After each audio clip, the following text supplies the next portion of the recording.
너희 중에 고난당하는 자가 있느냐? 그는 기도할 것이요. 즐거워하는 자가 있느냐? 그는 찬송할지니라. 너희 중에 병든 자가 있느냐? 그는 교회 장로들을 청할 것이요. 그들은 주의 이름으로 기름을 바르며 그를 위하여 기도할지니라. 믿음의 기도는 병든 자를 구원하리니 주께서 그를 일으키시리라. 혹시 죄를 범하였을지라도 사하심을 받으리라. 그러므로 너희 죄를 서로 고백하며 병이 낫기를 위하여 서로 기도하라. 의인의 간구는 역사하는 힘이 큼이니라.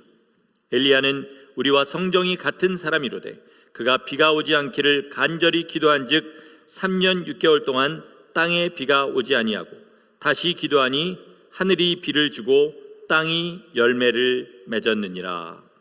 아멘. 우리 성도 여러분들은 얼마나 기도하십니까? 기도의 능력을 어디까지 믿으십니까? 기도로 어떤 일까지 가능하다고 여러분 생각하시냐 이 말입니다. 그리고 여러분이 기도에 대해서 어떤 믿음을 가지고 계시든지 여러분이 생각하고 입술로 고백하는 믿음과 실제 기도하는 양 사이에 모순은 없습니까? 그러니까 입으로 기도로 모든 것이 가능하다고 하면서 실제로는 기도하지 않는 그런 모순은 없냐는 말씀입니다. 우리 이제 어려운 일이 생기면 기도해 달라는 이야기를 참 습관적으로 그렇게 합니다. 그런데 정말 솔직하게 우리의 심령을 한번 보시기 바랍니다. 누구에게 기도를 부탁할 때요, 저 사람이 나를 위해 기도해 주면 내 문제가 해결될 것이다 라고 얼마나 믿고 그런 부탁을 하십니까? 또 누군가가 나한테 기도를 부탁하든지 어떤 사람한테 어려운 일이 있을 때 우리는 습관적으로 기도하겠습니다 이렇게 얘기하죠. 기도하겠습니다 그러고 정말 기도하십니까? 기도할 때 내가 기도하면 저 사람의 이런 문제를 하나님께서 해결해 주실 거라는 믿음을 가지고 기도하십니까? 우리 이런 것들을 오늘 좀 살펴보기를 원합니다. 목요일날 성경 공부하는데 에베소서에서 빌립보서로 넘어갔습니다. 근데 빌립보서 1장 19절에 이런 말씀이 있는 것을 보았어요. 제가 읽을 테니까 한번 잘 들어보세요. 너희의 간구와 예수 그리스도의 성령의 도우심으로 나를 구원에 이르게 할 줄 아는 거로. 너희의 간구와 성령의 도우심이 나를 구원에 이르게 할 줄 아는 거로. 이렇게 얘기합니다. 성경 안에 워낙 이제 이런 이야기들이 많이 있다 보니까 보통은 그냥 편안하게 지나가는 이야기죠. 그런데 이제 저는 성경을 가르쳐야 되다 보니까 한 절 한 절 자세히 읽는데 이 말씀을 딱 내 심령에 좀 충격과 같은 감동이 있는 겁니다. 이 구절을 잘 읽어보면 사도 중에 사도인 바울이 빌립보 교인들의 기도와 성령의 도우심으로 말미암아 자기가 구원에 이른다고 믿는다 이렇게 고백하는 겁니다. 하나님께서 이 말을 성경에 실으셨다는 말은요, 하나님께서도 바울이 하는 그 말이 거짓이 아니라는 것을 인정하신다는 말이지요. 그죠? 그러니까 성도가 성경을 알려고 하지 않는 것도 문제고요, 그리고 주의 말씀대로 순종하지 않는 것도 문제지만요, 기도의 능력을 제대로 알지 못하고 과소평가하기 때문에 하늘로부터 받을 은혜와 능력을 받지 못하는 것, 이것도 우리 신앙생활에 정말 문제라는 겁니다. 바울이 빌립보 교인들이 기도하면 자기의 구원에 영향을 미친다는 것을 알고 있었던 것처럼 우리도 기도의 능력을 믿고 나가야 된다는 것입니다. 기도는 천지를 지으신 하나님과 연결되는 핫라인입니다. 직통 연결하는 그런 수단이라는 거죠. 기도야말로 은혜 중에 은혜이고요, 영적인 무기 중에 가장 강력한 무기인 줄 믿습니다. 그런데 이 은혜이자 무기인 이 기도가 어쩌다 보니까 종교적인 의무로 그렇게 전락을 해버렸습니다. 이것이 이 시대의 교회와 성도가 무기력한 가장 큰 이유 중에 하나라는 것입니다. 오늘 왜 이 기도가 은혜에서 의무로 전락해버렸는지, 그리고 어떻게 하면 우리가 기도의 능력을 힘입고 기도답게 기도해서 기도의 유익을 100% 누릴 수 있는지 우리 한번 잘 생각해보는 시간을 가져보겠습니다. 기도가 의무가 되는 이유는 여러 가지가 있겠지만요, 크게 두 가지로 생각해 보겠습니다. 첫째는 믿음이 없으니까 기도가 부담스러워집니다. 그렇죠? 응답받을 것을 기대하지 않고 기도를 하는 거죠. 그러니까 기도하고 싶은 마음은 점점 없어지고 부담감은 커지는 겁니다. 종교적인 의무가 되는 거죠. 그러나 우리 바울의 또 다른 기도를 한번 보도록 하겠습니다. 고린도후서 12장에 보면은 이제 바울이 내가 사단의 가시가 내게 있다라고 고백하는 그거 잘 아시죠? 이 가시에 대한 여러 가지 추측이 있습니다. 그러나 뭐가 문제인지는 안 써져 있으니까 그걸 알려고 노력할 필요는 없고요. 분명한 건 바울이 삶과 사역이 힘들 만큼 이것 때문에 고통을 받았다는 사실이에요. 굉장히 힘들었다는 거죠. 그래서 그가 이것을 위해서 3번을 기도했는데 주님이 뭐라고 응답을 주셨죠? 내 은혜가 내게 족하다, 이렇게 응답을 주셔서 계속 그 가시를 가지고 계속 살겠다, 사역을 하겠다, 이렇게 했다는 이야기가 나옵니다. 여기서 우리가 생각해야 될 건 이거예요. 바울이 자기가 3번 기도했다는 사실을 기억하고 있다는 것입니다. 이게 무슨 뜻일까요? 보통 자기가 기도한 것은 1번 내지 2번의 응답을 받았다는 겁니다. 그러니까 하나님 앞에 응답받을 것을 당연히 기대하고 항상 나간다는 거예요. 우리가 어떤 사람에게 예를 들어서 뭘 부탁했다고 해보겠습니다. 심각하게 부탁을 하고 그 사람이 해줄 수 있는 사람이라는 것을 알면 우리는 뭘 기대할까요? 그 사람이 그 말을 들어줄 때까지 기다릴 겁니다. 2번, 3번 해서 yes or no 이 답이라도 받을 때까지 계속 할 거라는 거죠. 그러니까 기도하고 응답받는 것이 바울의 일상이었다는 것입니다. 이게 좀 충격적이지 않으신가요? 마가복음 11장 24절에 주님께서 뭐라 그러시냐면 무엇이든지 기도하고 구한 것은 받은 줄로 믿으라, 이렇게 얘기하셨습니다. 이게 기도라는 것입니다. 바울은 이거를 믿었기 때문에, 그리고 이것을 그 삶에서 항상 체험했기 때문에 믿음으로 온 힘을 다해서 기도했습니다. 응답받을 기대가 없으면 기도도 하지 않았을 겁니다. 그러나 그는 응답받을 것을 기대했기 때문에, 당연한 것으로 생각했기 때문에 항상 기도했습니다. 그러니까 이런 의미에서 믿는다고 하는 사람이 기도를 하지 않는다면 가장 큰 이유는 뭐예요? 응답받을 기대를 하지 않기 때문입니다. 다시 말해서 사실은 안 믿는다는 것이죠. 안 믿는다는 것입니다. 자기가 믿는 사람으로 믿음으로 구한 것은 받을 줄로 믿는다고 그렇게 믿는다면 기도 안 하는 게 더 이상한 거죠. 안 그렇습니까? 그러니까 자기가 기도를 하지 않는다, 내 삶을 보니까 나 기도 안 한다, 그러면 내 믿음을 의심해 봐야 됩니다. 처음부터 거짓말했다, 이게 아니라 지금 기도를 안 하는 이 순간만큼은 내 믿음은 온전하지 않다, 이렇게 생각하셔야 된다라는 거죠. 기도하지 않는 두 번째 이유는 여러분 귀에 좀 이상하게 들리실지 모르지만 믿음이 있기 때문에 기도하지 않습니다. 믿음이 있기는 있는데 내 입술의 고백과 삶이 일치하지 않는 반쪽짜리 믿음을 살기 때문에 기도하지 않습니다. 이 사람은요, 뭘 기도해야 될지, 뭐는 기도하지 말아야 될지 이거를 압니다. 그런데 자기 마음으로 기도해야 될 것은 원하지를 않는 거예요. 그리고 그 마음에 뭘로 가득 차 있느냐? 세상의 정욕, 하나님이 기뻐하시지 않는 세상의 욕심으로 가득 차 있기 때문에, 그러니까 응답 못 받을 것을 알기 때문에 기도 안 하는 겁니다.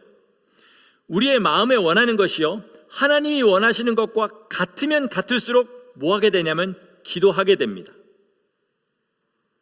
하지만 하나님께서 기뻐하시지 않는 것을 알면서도 원할 때는 기도 당연히 안 하게 되는 겁니다. 자, 그럼 이 경우에는 어떻게 해야 됩니까? 어떻게 해야 돼요? 하나님이 바꾸셔야 됩니까? 아니죠. 하나님은 진리이시기 때문에, 그가 하는 일은 모두 옳으시기 때문에 하나님은 절대로 바뀌실 리가 없습니다. 누가 바뀌어야 되냐면 내가 바뀌어야 됩니다. 그러니까 하나님이 원하시는 것을 내가 원하도록 그렇게 내 마음을 바꿔야 되고, 그게 안 되면 그렇게 만들어 달라고 기도를 하셔야 된다는 거죠.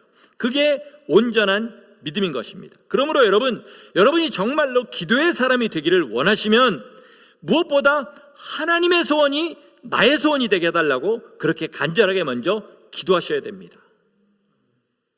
이게 안 되고 자꾸 세상을 사랑하다 보니까 하나님께서 뭘 우리 삶에 허락하시냐면 고난을 허락하십니다. 오늘 본문에서 야고보가 뭐라 그래요?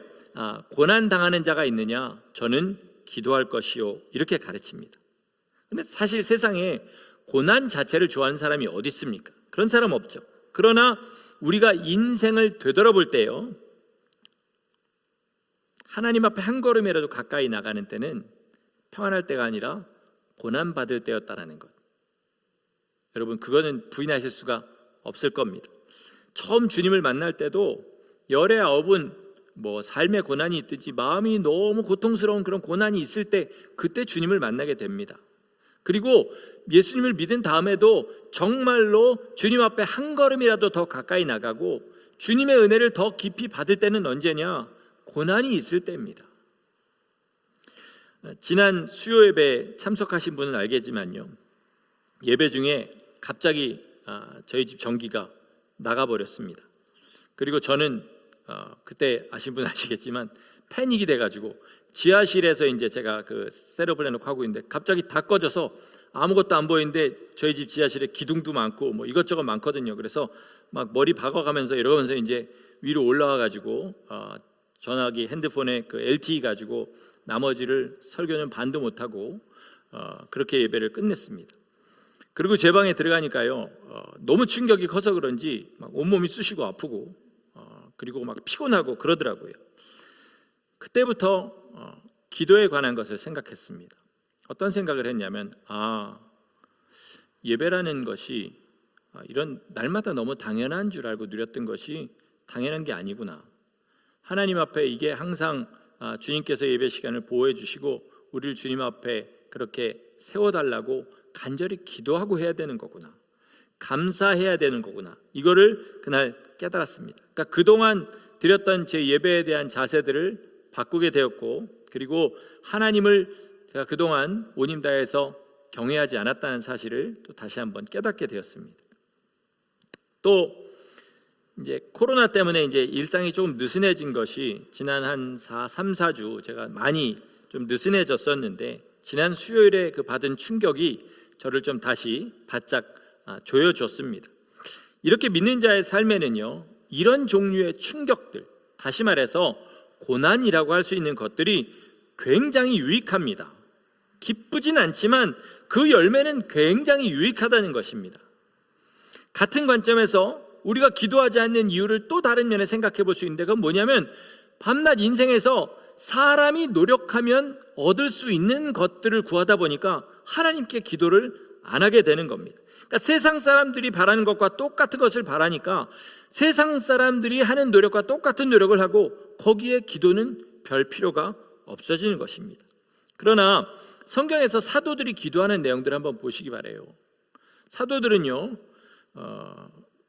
사람이 노력해서 얻을 수 있는 것들 위해 기도하지 않았습니다. 저 사람의 영혼을 변화시켜 주세요.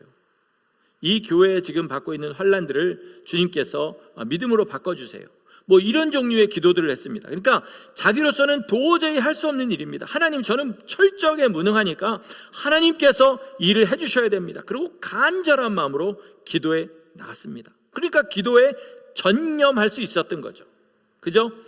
사도행전 7장에 우리는 말씀과 기도에 전무하리라 이렇게 얘기했습니다. 그게 가장 중요하다는 것을 알았다는 거죠. 여러분 한번 좀 생각해 보시기 바라요. 예를 들어서 우리가 좀 큰 병에 걸렸습니다.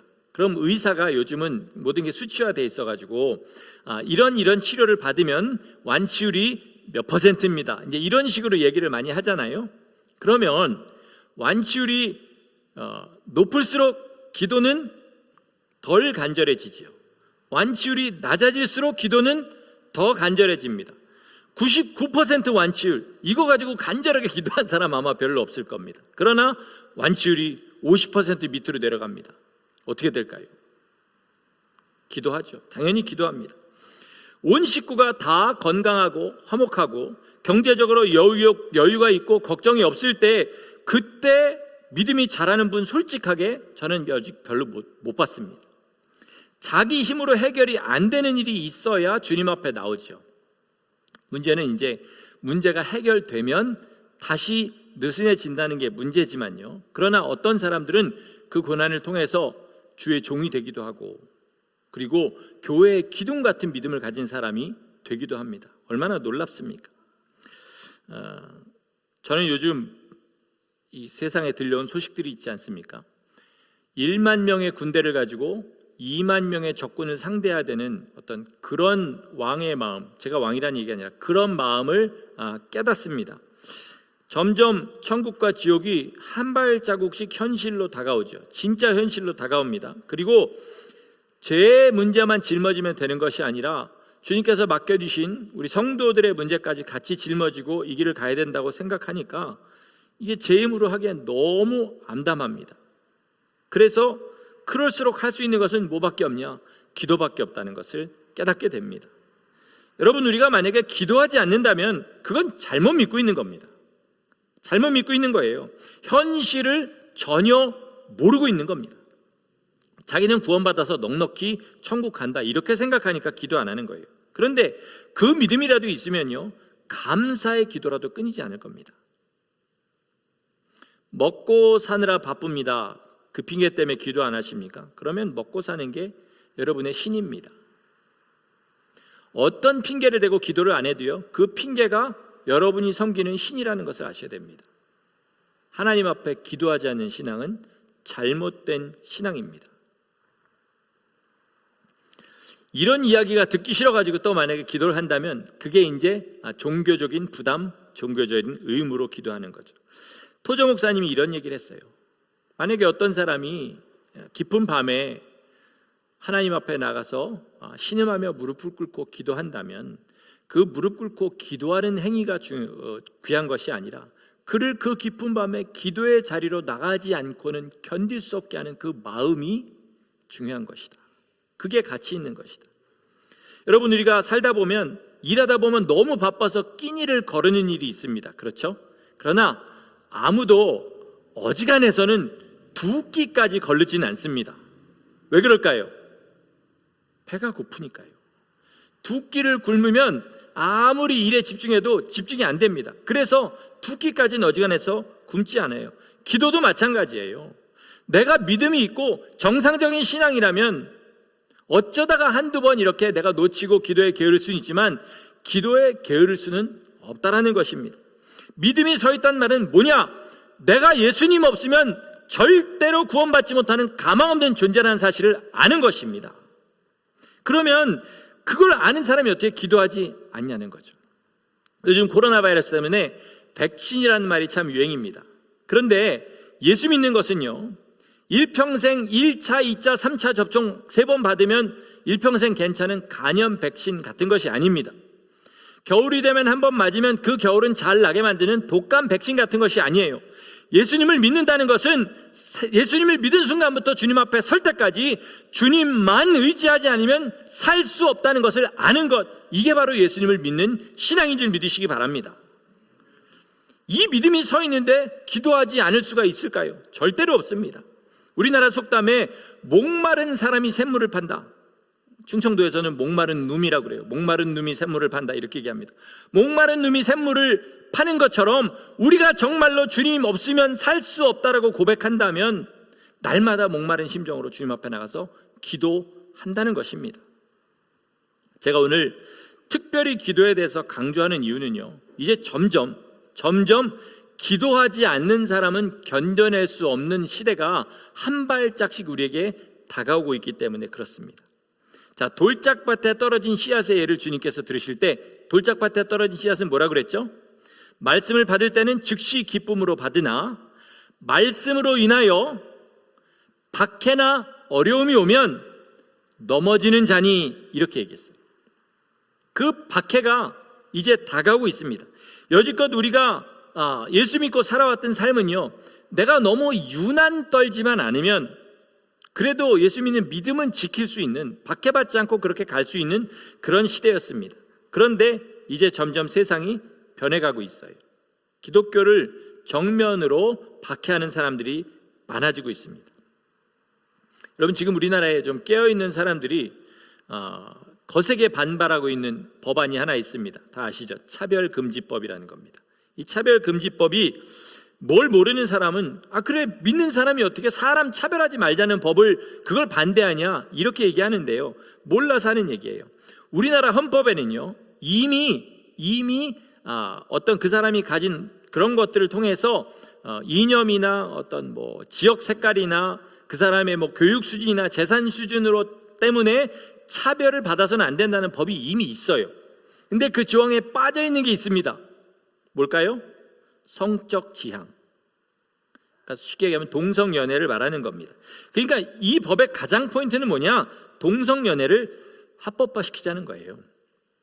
미국을 비롯한 여러 유럽 국가에서 보는 것처럼 이 법이 통과하고 나면 그 다음에 이제 동성 결혼이 통과가 되고요.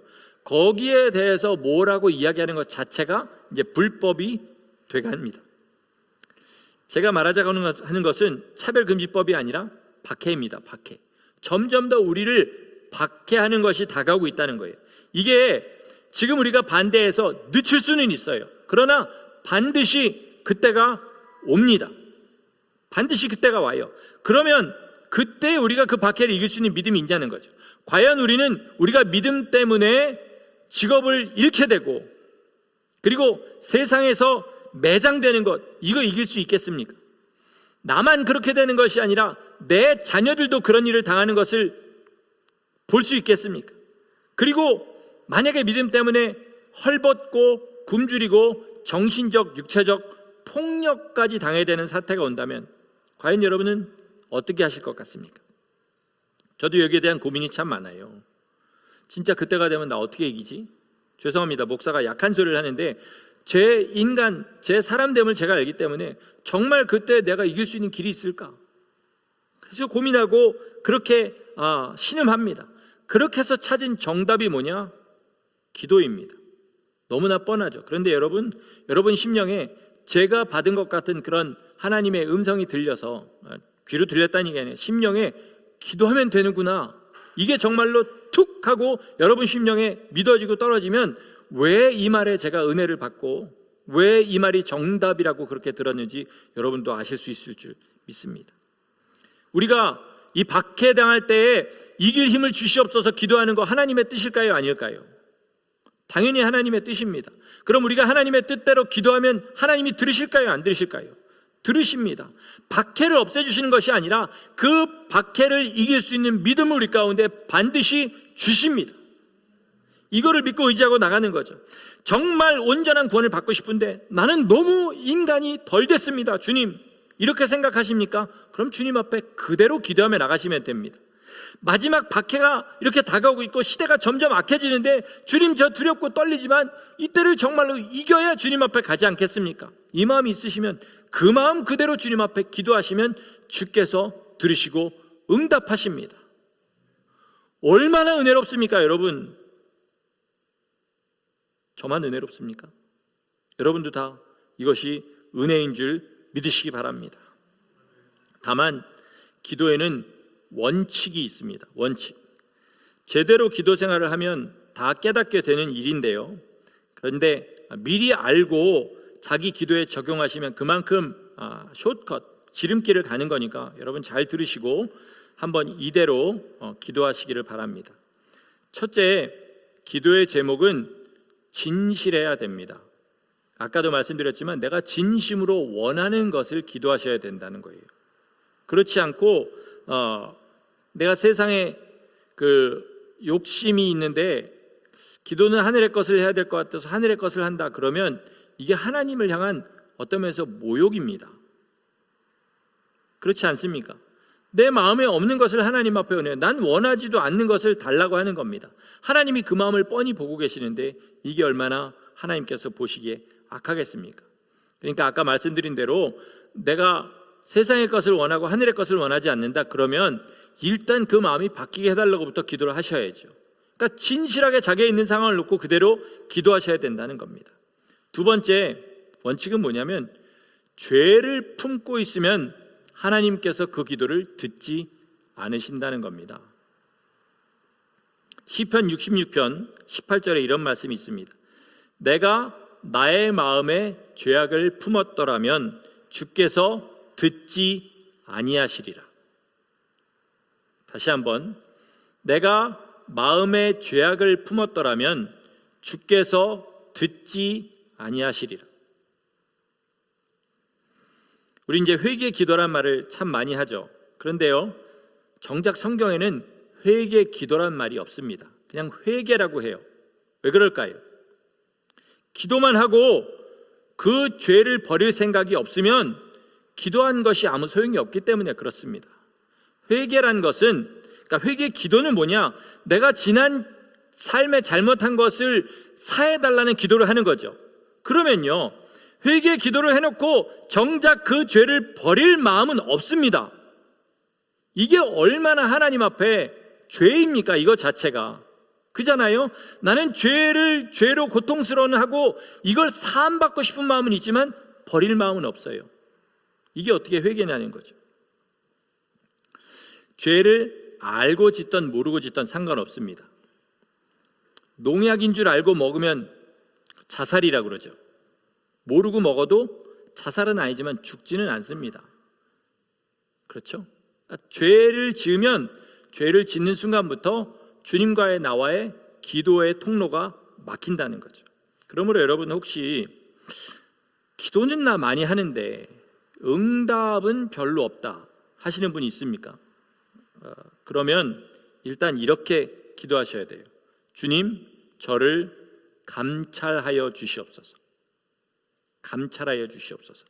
감찰이란 말은 내 안을 살펴달라는 말입니다. 혹시 죄가 있는지. 역대상 28장 9절에서 다윗은 이제 솔로몬에게 이런 말을 합니다. 여호와께서 모든 마음을 감찰하사 모든 의도를 아시나니 내가 만일 그를 찾으면 만날 것이요 만일 내가 그를 버리면 그가 너를 영원히 버리시리라. 다윗이 자기 아들 솔로몬에게 한 말이에요.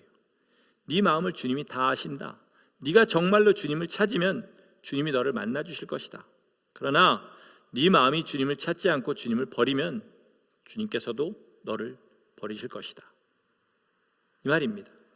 주님 앞에 감찰해달라는 건, 그러니까 우리 심령에 이런 것들이 있는지 주님 보게 해달라고 기도하는 겁니다. 그런데 이 기도를 하기 전에 자기 삶에 죄인 줄 뻔히 알면서 회개하지 않는 죄가 있다. 그러면 그것부터 회개하셔야 돼요.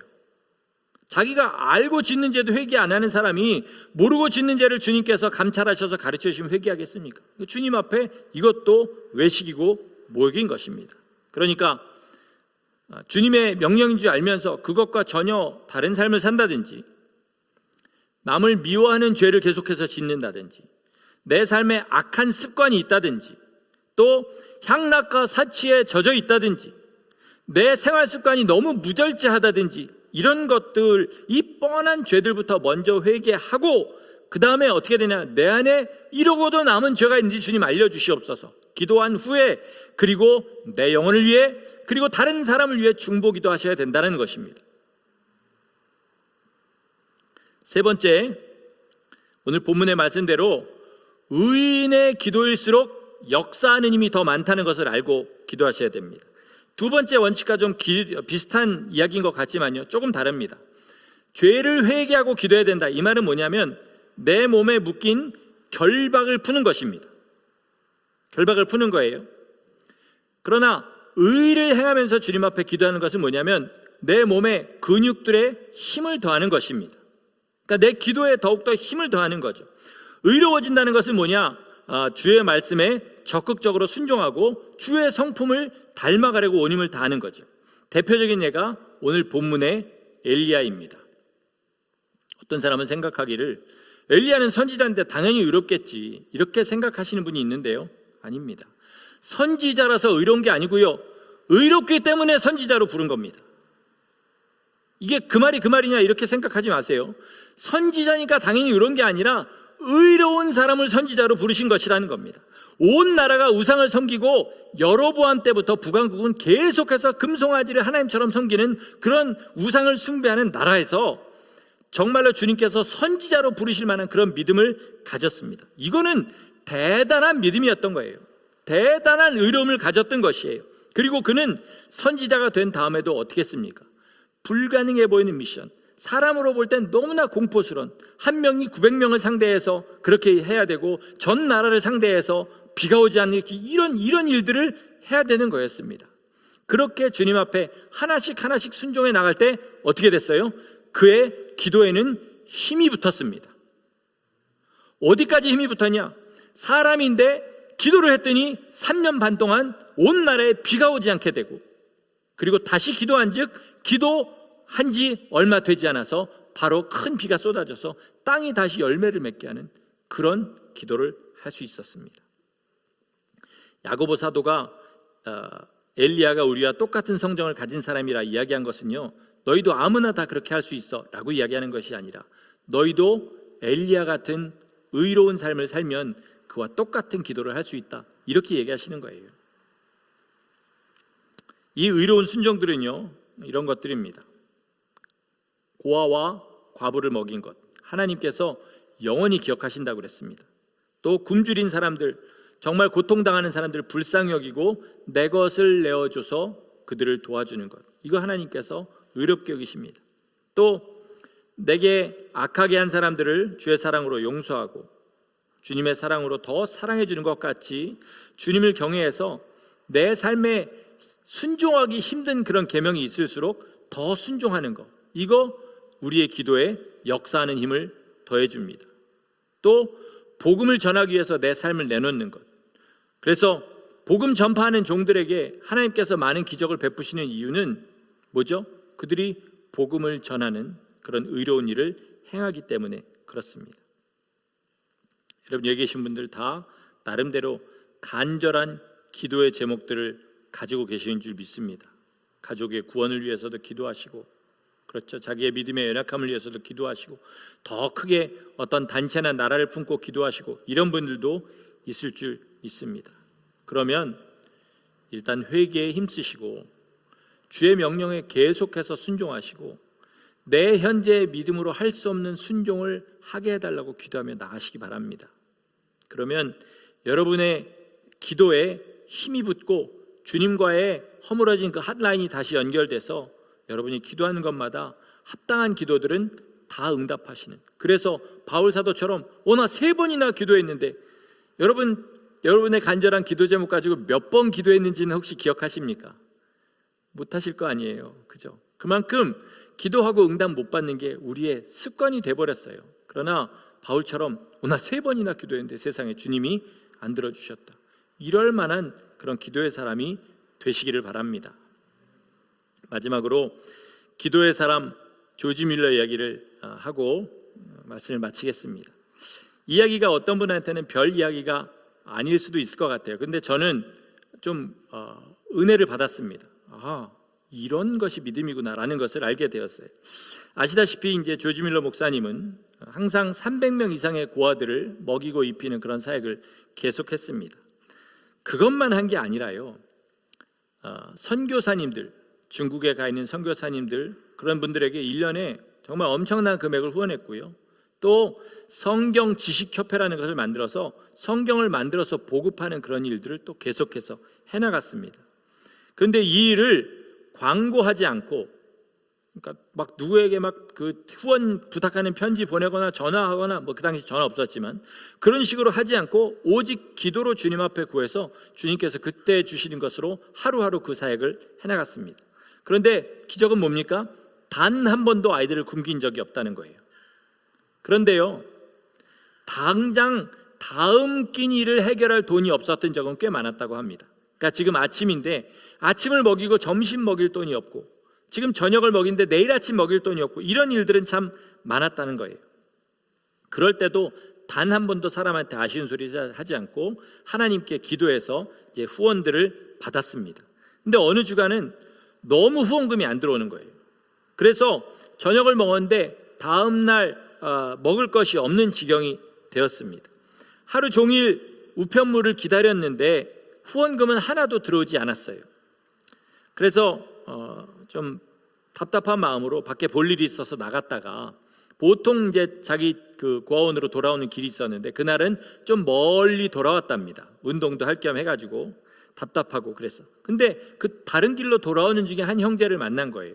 그리고 이 형제가 제가 지금 목사님 만나러 고아원 갔다가 왔는데 못 만나고 돌아가는 길이었습니다. 그랬대요. 그러니까 원래 가던 길로 갔으면 못 만난 거죠. 그 길로 가서 만났는데 이 형제가 20파운드를 주더랍니다. 20파운드는 당시에 꽤 큰 돈이에요. 근데 그 돈을 주면서 이렇게 얘기하더래요. 10파운드는 지금 겨울이 돼가고 있는데 가난하고 못 먹는 사람들 위해서 그들에게 땔감 사주고 옷 입을 것 먹을 것 사주는데 써주세요. 5파운드는 성경 지식협회일에 사용해 주세요. 그리고 5파운드는 고아원에 써주세요. 이렇게 이야기한 거예요. 제가 마음에 감동을 받은 건 그 다음의 이야기입니다. 조지 밀러 목사님 이걸 간증이라고 쓴 게 아니에요. 그냥 그 뒤에 이제 일어난 일을 쓴 건데 뭐냐면 진짜로 그 형제가 말한 대로만 쓴 거예요. 10파운드는 가난한 사람 사주고 5파운드는 성경 지식협회 쓰고 그리고 5파운드만 당장 내일이 또 지나고 나면 어떻게 될지 모르는 그 고아원은 5파운드만 그렇게 쓴 겁니다. 보통 여러분 어떡할 것 같아요? 일단 급한 불부터 끄겠죠. 당장 지금 고아원이 간당간당하니까 고아원에 그 돈을 쓰지 않겠습니까? 그죠? 우리 같으면 어차피 다 내가 하는 주의 일인데. 아니면 조금 더 양심이 있는 사람 같으면 어떻게 할까요? 그 20파운드를 준 사람에게 이렇게 물어보겠죠. 형제님 지금 고아원에 돈이 좀 모자르는데 일단 고아원에 먼저 이걸 쓰고 그 다음에 들어온 돈을 가지고 그렇게 쓰면 안 될까요? 라고 물어볼 겁니다. 그런데 조지 밀러 목사님 그렇게 안 한 거예요. 그냥 5파운드만 쓴 겁니다. 왜 그랬을까요, 여러분? 왜 그랬을까요, 여러분? 한번 생각해 보세요. 그분이 양심 있는 분이라서요? 아닙니다. 뭐냐면 이거 쓰고 나면 주님이 당연히 그 다음에 주신다는 믿음이 있었던 거예요. 그죠? 그러니까 머리를 굴릴 필요가 없는 거예요. 믿음이 있는 사람은 하나님께서 이 고아들에게 항상 먹을 것과 입을 것을 주신다고 정말로 그게 믿음이 됐으면 그 다음에는 당장 내 수준에 다음 먹을 끼니거리가 없다 할지라도 그걸로 가지고 다른 일을 하지 않는 겁니다. 왜요? 필요할 때 주실 거니까. 주님이 좀 일찍 주시고 늦게 주시고의 차이일 뿐이지 필요할 때 반드시 주실 거니까. 이게 저한테 굉장히 신선한 충격으로, 조지 밀러 목사님 책을 여러 번 읽었지만 이번에 읽을 때는 그런 충격으로 다가왔습니다. 여러분, 하나님을 신뢰하되 이렇게까지 신뢰하시면 하나님은 여러분의 기도를 진짜 한 번 했냐, 두 번 했냐, 세 번 했냐 카운트할 정도로 정확하게 응답하십니다. 근데 거기까지 갈 때는 굉장한 어떤 믿음의 모험들을 해야 돼요. 내가 보기에는 이렇게 해서는 안 되는데 주의 말씀이 이러니까 기도하고 믿고 의지하는 것이 있어야 됩니다. 여러분도 저도 이런 믿음을 가지기를 간절히 소원합니다. 기도의 사람 되고 싶으면요, 마지막으로 정리하겠습니다.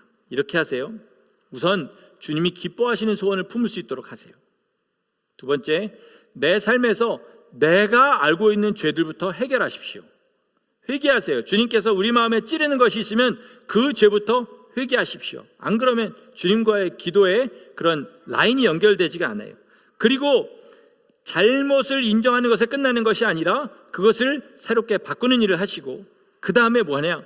내 안에 있는 죄를 살펴달라고 주님 앞에 기도하셔서 내가 모르고 짓는 죄까지 주님이 알게 하시면 그것들을 회개하시기 바랍니다. 그리고 회개했으면 그 다음에 어떻게 하셔야 되냐?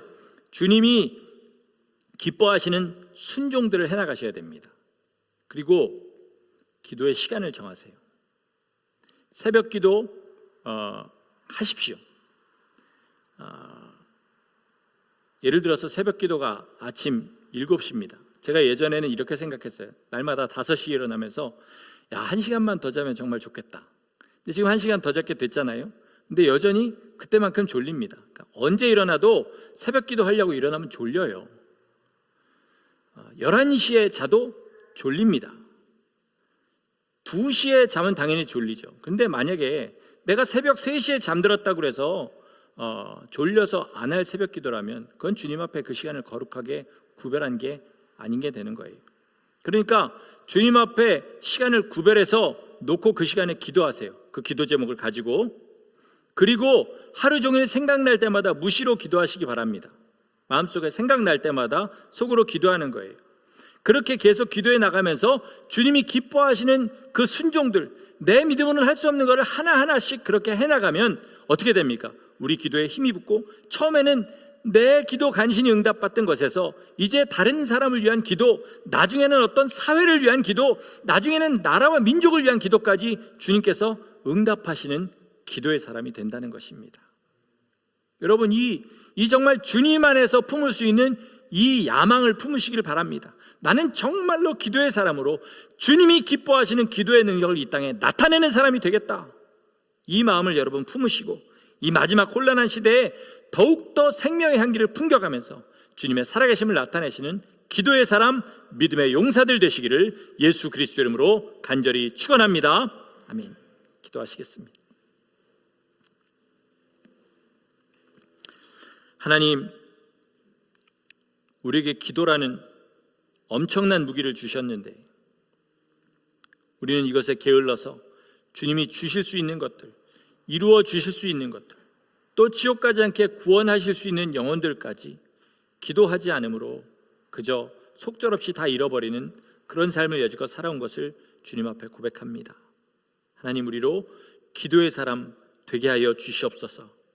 이 험한 세상, 참으로 무능한 우리로는 할 수 없는 모든 일들을 주님께서 하시도록 우리에게 허락하신 수단이 기도라는 것을 깨닫게 하여 주시옵시고, 기도하지 않는 것을 죄악으로 여기며 기도의 사람으로 주님 앞에 설 수 있는 우리 모두 되게 하여 주시옵소서. 아버지 하나님, 육체의 연약함을 핑계대지 않게 하시고 세상의 분주함을 핑계대지 않게 하시고 내 세상의 욕심이 주께서 기뻐하신 일을 막고 있다는 것을 분명하게 인정하고 나가서 우리 기도로 이 세상을 바꾸며 주님의 뜻을 이뤄가는 기도의 사람, 믿음의 용사들 되기를 간절히 소원하옵고 예수 그리스도 이름으로 감사하며 기도드렸습니다.